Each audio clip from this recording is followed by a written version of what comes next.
The first of our big ideas for the last part of the semester is procrastination.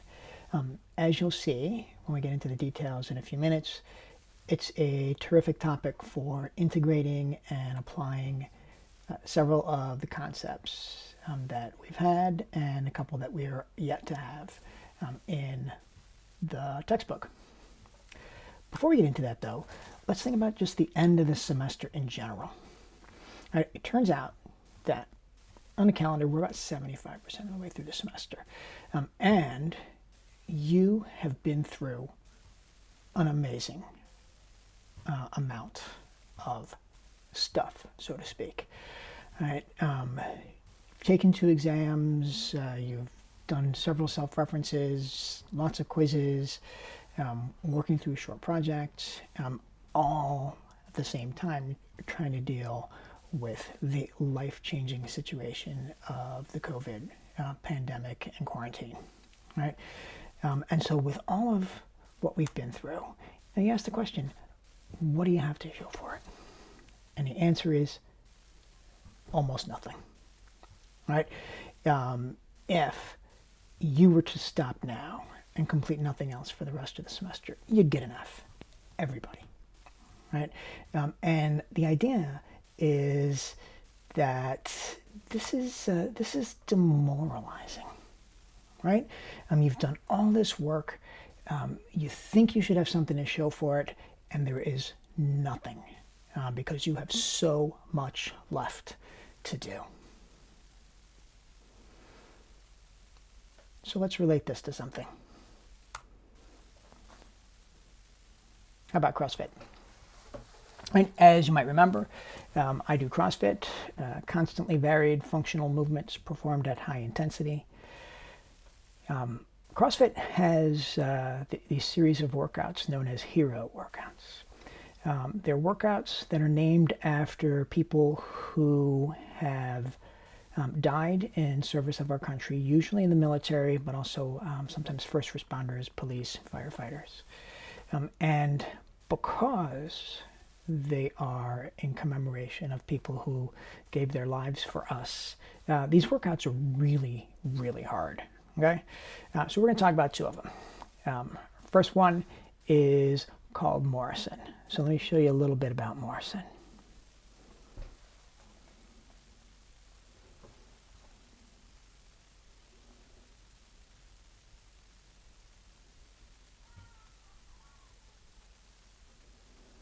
All right, 50, 40, 30, 20, 10, wall balls, box jumps, and kettlebell swings. All right, those are kettlebell swings. It's with a 53-pound kettlebell. That wall ball for men is 20 pounds.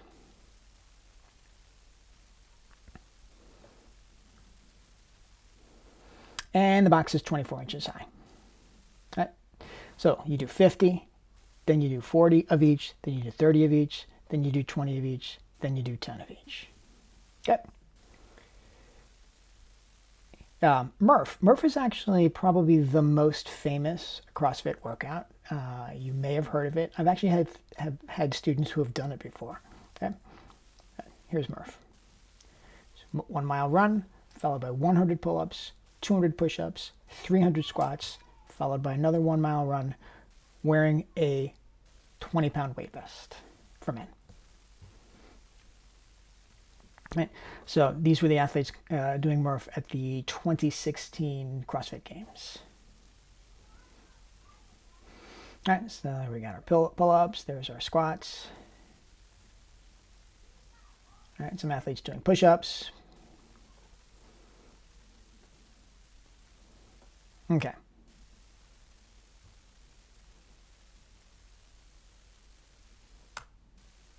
So here's what I want you to realize. I've done both of these workouts, and hate one of them, love the other one. Right? I hate Morrison. Okay? Here's why. So you start out Morrison.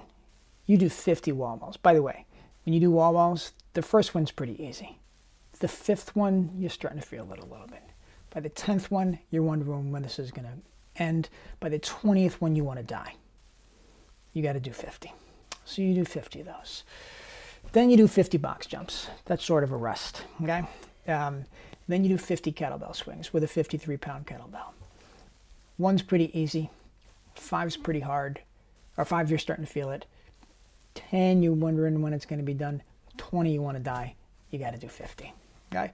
When you do that, you've done 150 movements. That's actually a solid workout, right? You feel like you should have something to show for it, but you've accomplished nothing because you've got so much left, because you've got 40, 40, 40, and then you've got 30, 30, 30, and then you've got 20, 20, 20, and 10, 10, 10. You don't feel like you are done or close to done until you're halfway through your set of 20, okay? Does that sound familiar?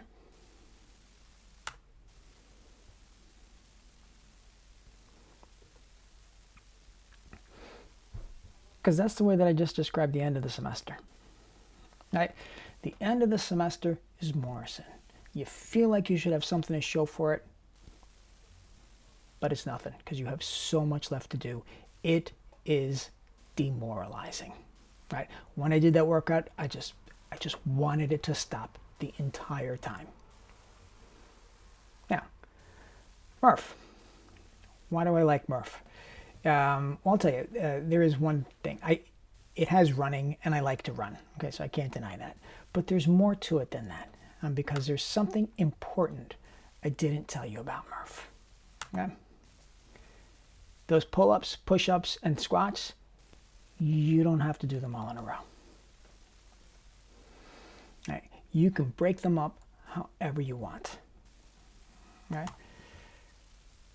So what you need to do is you need to find what's a manageable chunk of pull-ups, push-ups, and squats that you can do. Right? So some people, they try 10, 20, 30. 10 pull-ups, 20 push-ups, 30 air squats. Okay? I tried that once. It didn't work out that well. Right? I got too tired to the end. Okay? A lot of people get away with 5, 10, and 15. You do 20 rounds of 5 pull-ups, 10 push-ups, and 15 air squats. That's not bad, right? I can do that. I'm pretty well. But I found one that works even better for me. It's 5, 5, 15, 5. Right? I do 5 pull-ups, 5 push-ups, 15 air squats, and then 5 more push-ups. And I do that 20 times. Why is this important?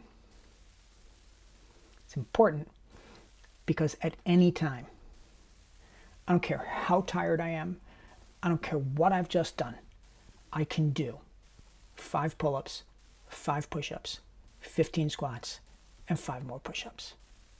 So I do. And at any given time, I'm not thinking about my progress. I'm not thinking about how much I have left to do. I'm thinking about, I'm doing 5 push-ups. I'm doing 15 squats. 5, 5, 15, 5. And then I've just got the numbers 1 through 20 on a whiteboard, and I just swipe them off. Don't even think about it. 5, 5, 15, 5, swipe on the whiteboard. 5, 5, 15, 5, swipe on the whiteboard. I don't even think about where I am until I'm at about round 12, right? Around 12. That's when I look at it, and I'm like, wow, I am 60% done. Right? I'm 56 years old. Right? We do Murph every year on Memorial Day. Not sure what's going to happen this year. Right? We do every year on Memorial Day. I do Murph faster than anybody in my gym except the other coach. And most people do it without a weight vest. Right? You can do amazing things if you break it down into manageable chunks. Right? My manageable chunk is not the same as your manageable chunk. Right? You find out what you can do at any given time, and that's what you do. And that's the secret to the end of the semester. Find your 5, 5, 15, 5. Find something that you can do anytime. Right? And then you just do it. And when you're doing it, you're focusing just on that chunk. You're not thinking about how much left you have to do. You're just focusing on what you're doing now. Focusing on the process, not the outcome. later on, I'll give you an idea about how to do that. So now, back to procrastination. And by the way, in case you can't recognize this, I hope you like SpongeBob, because this presentation is largely modeled on the SpongeBob procrastination episode. Okay. So, if we were doing this in class, I would ask you, do you procrastinate? And this is a typical response. This was the last time I was able to do it in class. And you notice out of 23 people, 22 of them consider themselves procrastinators. Okay, 6 of them think that they procrastinate, but it's not a problem. And I want to say something briefly to that group. Okay, and that is, you got to be careful. Right? I actually used to be part of that group. I used to think that my procrastination was not a big deal. And in fact, I was even kind of proud of it, right? So I could put things off to the last minute, and my work was usually pretty solid. And so I felt pretty smart that I was able to do this, okay? And then one day, something happened to me that made me stop procrastinating. And that is, I lost $50,000 as a result of my procrastination. Okay? As some of you might know, I wrote a textbook. It's a book that I, along with 2 colleagues, we are currently revising it to make it into an open educational resource. We're hoping that from now on, students at COD will be able to use a free textbook, partially authored by me. When I was originally under contract to write this book for a commercial publisher, they offered me a $50,000 bonus if I could meet a series of 6 individual deadlines, and I missed every single deadline. All right, everyone lost $50,000 because of that, and I thought to myself, geez, I think I should probably get over this. I should stop doing this. All right, and so as a result of that, I decided to learn how to stop procrastinating, okay? Using some of the material that I'm going to share with you now. Okay, now, I'm serious. I want you to pause this in a minute, okay? And I want you to answer the question, okay? So you're going to pause, and then you're going to think, are you procrastinating right now? Okay, and if you are, just kind of write it down or kind of remember it. What are you currently avoiding doing? Okay, so pause now, and then restart when you're ready.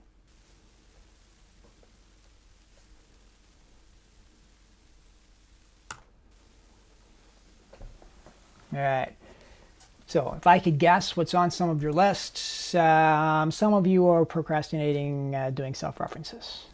Maybe the next ones, maybe even the last ones, okay? Lots of people have papers in different classes that they're procrastinating, they're avoiding.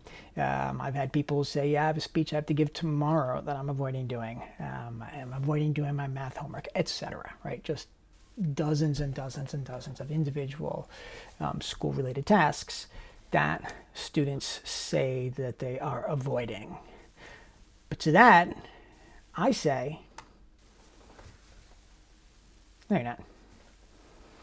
And so you're thinking, come on, how can he possibly know? I mean, I just told her, I just wrote it down. This is what I'm avoiding doing, okay? It may not be the case, though, right? It might not be that you're avoiding the task. It might be that you're avoiding thinking about the task. And that's importantly different. First, how do we know that? Right? Oh, I forgot my SpongeBob. How do we know that? We know that the same way we know anything in psychology, and that is somebody did the research. Okay? I love this study. All right. Take people who hate math, and you put them in an fMRI machine. Okay? fMRI machine basically measures blood flow to different parts of the brain, so it can give you a pretty good idea about the parts of the brain that are active. Okay? Take those people who hate math, and you ask them to think about doing math. And these areas of the brain become active. posterior insula, cingulate cortex. These are the areas of the brain that are responsible for physical pain. You got that? It literally hurts to think about math if you hate math. No surprise to some of you, right? But here's the key thing. Take those same people. Don't ask them to think about math. Ask them to do math. The pain areas do not become active. It doesn't hurt to do math. It hurts to think about math. All right? So when Patrick said SpongeBob, you and I both know that you're just using me as a distraction, so you don't have to think about writing your essay, is what the line should have been.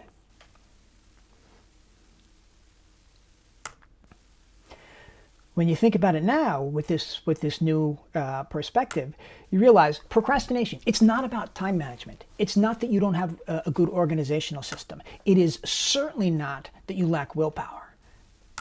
For many, many, many people, it is nothing more than a way to regulate our emotions. Right? It is an emotion regulation strategy.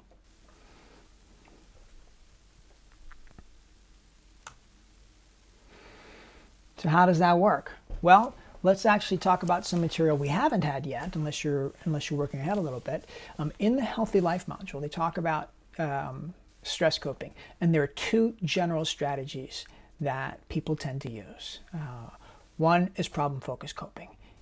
This is pretty much what it sounds like. If you've got something that's causing you stress, you try and figure out what the problem is, what steps you need to take, what skills you need to learn in order to solve that problem. Okay? Emotion-focused coping doesn't address the problem at all. What it does is it's used to manage your distress, to manage your bad feelings, right? And emotion-focused coping, it works, or at least, what am I saying? Procrastination as a stress management, it works about as well as emotion-focused coping in general. Right? It doesn't work very well. It works in the short term. Okay? So what you're doing, as you might realize, is, yeah, sure, you're making yourself feel good now, but by not solving that problem, the problem remains, of course, and in many cases it gets worse. Right? So, for example, think about one study where they looked at students in the beginning of the semester and at the end of the semester. Right? In the beginning of the semester, the students who were the biggest procrastinators had the lowest levels of stress and the lowest levels of illness, because, as you might realize, stress makes you sick. Right? But then at the end of the semester, that reversed, right? The students who had the highest levels of stress and the highest levels of procrastination had the highest levels of stress, and they were much more likely to be sick. So now think about the situation that they're in. They've put their work off till the end. Now it's time to finally do it, and you're sick on top of it, right? So using procrastination in this way is not a good long-term strategy, as you might realize.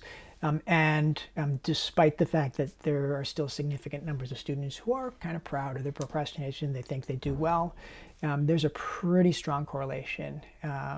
Students who procrastinate tend to get significantly worse grades.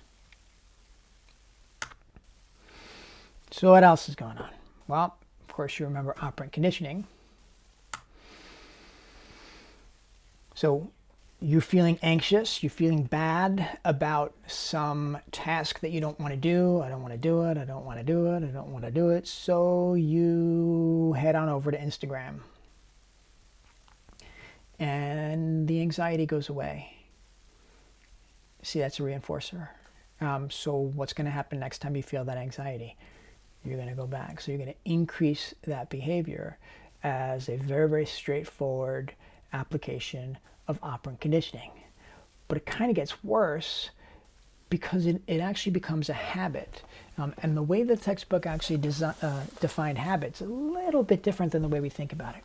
A habit is something that has been reinforced so much in the past that it actually becomes impervious to future consequences.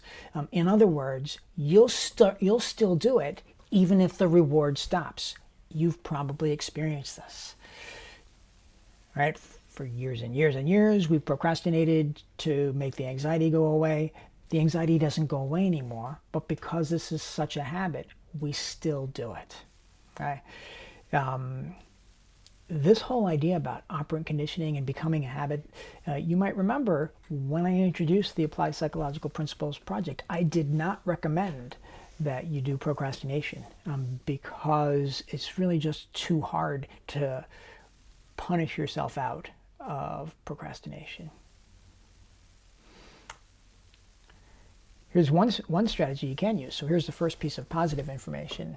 If you've got those bad feelings, right? Well, one of those sets of bad feelings, it's because you're beating yourself up over it. You procrastinated, you took too long, you stayed up all night, and you ended up getting a C-, and you wanted to get an A on some paper. And so on top of everything else, now you feel like you're an idiot. I did this stupid thing. You know what?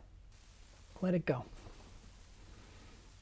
Yeah, you made a mistake, but forgive yourself. There is actually research that shows that when people forgive themselves for procrastinating at time 1, they're less likely to procrastinate at time 2. All right? So, give it a try. Forgive yourself for procrastinating. The other thing you want to start to do right now, sort of transitioning into information that you can use, is realize that it's not just operant conditioning going on. We've got classical conditioning as well. Okay, and this is going to help you to break that habit when you realize there are some environmental cues that have essentially become conditioned stimuli. Right, so if you have a particular location where you try and study and it never works out, right, that desk, for example, is a conditioned stimulus that's going to lead to that anxiety, and it's going to lead you to pick up your phone and start using Instagram. Okay, so the first thing that you need to do is figure out what are those environmental cues. Okay, you might have to break them. You might have to start studying in a different location. Very, very difficult right now if you're stuck in a house, but you've got different locations in the house. Maybe the weather's going to get nice enough that you can even start studying outside. So identify the environmental cues that lead to procrastination and then change those cues. Okay? Once you do that, once you break that link, then you might be able to use operant conditioning to reward good behavior and punish the bad behavior that you're trying to get rid of. Okay?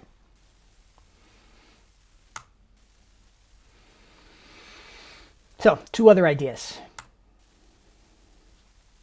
Focus on the process, not the outcome. Break into manageable chunks. Hope that sounds familiar. Because that's Murph. That's 5, 5, 15, 5. Or whatever set of push-ups, or pull-ups, push-ups, and air squats you're able to do. Okay. In order to do this, to focus on that process, to break it into manageable chunks, I want to recommend a technique called the Pomodoro technique. Pomodoro is Italian for tomato, and it makes use of a kitchen timer, which, as you can see, is sometimes in the shape of a tomato. The way it works, and by the way, the whole Pomodoro technique, it's kind of a full-blown time management system, but this is a simplified version. It just takes the core piece of it and with this 25-minute thing. It is something that, although it's based on research, I don't know of any specific research using the Pomodoro technique. I would love to actually do that research. So all I've got is a bunch of case studies. Remember, we're not supposed to generalize from case studies, but in the absence of anything else, it's better than nothing. I am case study number 1. This is the major technique that I use to cure myself of procrastination. I have recommended it to my kids. They use it, and I recommend it to every class that I teach. Okay? And I ask them, I say, hey, if you try this, would you please let me know if it works? Okay? Because just like for the Applied Psychological Principles project, when I introduced that, I'm going to tell future students about whether this is working or not for them. And I don't want to tell them something that's wrong. So I say, please tell me the truth. If it didn't work, I want to know it didn't work. I've been talking about the Pomodoro technique for probably more than 5 years. Okay? In that entire time, I've had exactly one student tell me that they tried it and it didn't work. Everybody else, I mean, it's admittedly, it's not a huge number of students who come back and report that they try it. It's kind of late in the semester, kind of hard to get that feedback. But again, one single student said, yeah, I tried it and it didn't work, right? Others who've tried it said, yeah, actually it's pretty good. So you've probably had a chance to see this slide by now. A Pomodoro is a unit of time equal to 25 minutes, right? So all you're going to do is you're going to work for 25 minutes without taking a break, and then you're going to take a break. Now, once you get rolling, after a few minutes, after 25 minutes, you might not feel like you need a break. Take it anyway. Okay? Take it anyway. 2 important reasons. Number 1, take a break before you need a break. You'll last longer. This is true both for intellectual things where you're trying to study, and also for physical activity as well. If you're out there doing exercise and you wait until you need a break, it's too late. Right? So you take a break before you need it. Second, this is very important. During that break, you're going to do nothing taxing for your brain, right? Relax, watch a short video, do something fun, You're actually still working on the material that you were just studying. Okay? It's part of your brain called the default mode network. I might have mentioned this back when we were talking about how to become more creative. It's the part of your brain that is functioning when you're not doing anything in particular. And it's actually drawing connections between material, things that you've been thinking about. So you feel like you're taking a break. You're actually consolidating. You're actually still working on that material in the background. Okay? So every 4 times or so, take a longer break, about 15 minutes. You'll really appreciate it at that time. You could watch an entire SpongeBob episode in 11 minutes. So go ahead and have at it every 4 Pomodoros. Okay. So now, I like to say, hey, anybody can sit there for 25 minutes without needing a break, but you probably realize that's not true. There are interruptions. So you need to learn how to deal with interruptions. And then, of course, there are 2 types of interruptions. There are interruptions that come from the outside world. Okay? Well, pick where you're going to go. Okay? Find some corner in your house where people are unlikely to walk in on you. Okay? Close the door. Get rid of distractions. Tell people that you're living with what you're trying to do. Say, if you need me, can you please just hold on? It's just going to take me at most 25 minutes. Most people will at least try, right? They'll at least try to accommodate you. And that will cut down on some of those external interruptions. Right? Just to give you another kind of a case study type of example here.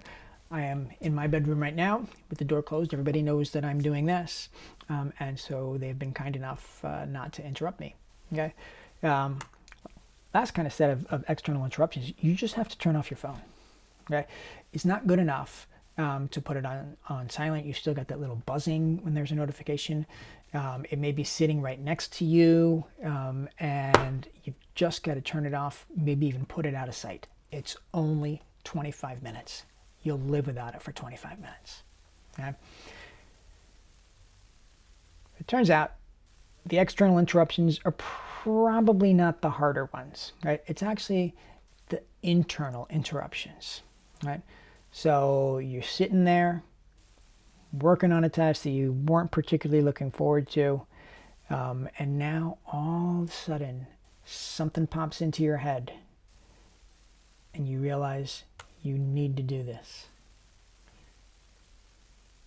All right, the internal interruptions.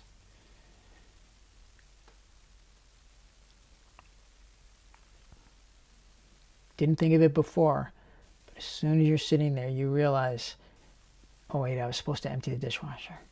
And you can't get it out of your head. The most important thing in the world is emptying the dishwasher.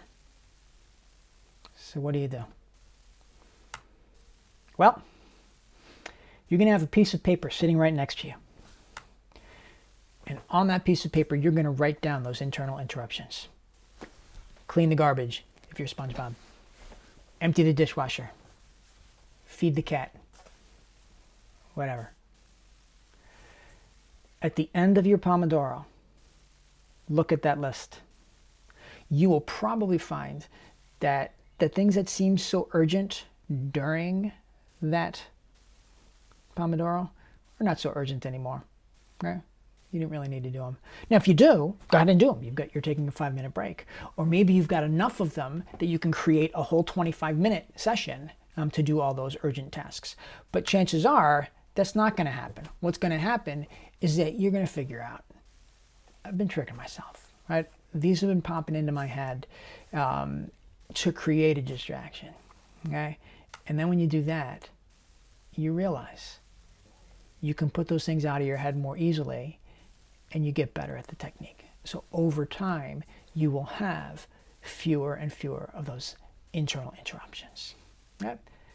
So just kind of wrap things up. Remember, we've got an application of operant conditioning with habits, classical conditioning, some material from the Healthy Life modules, stress, and then emotion-focused coping, and combined with the material that I gave you outside the classroom, relating it to exercise and CrossFit.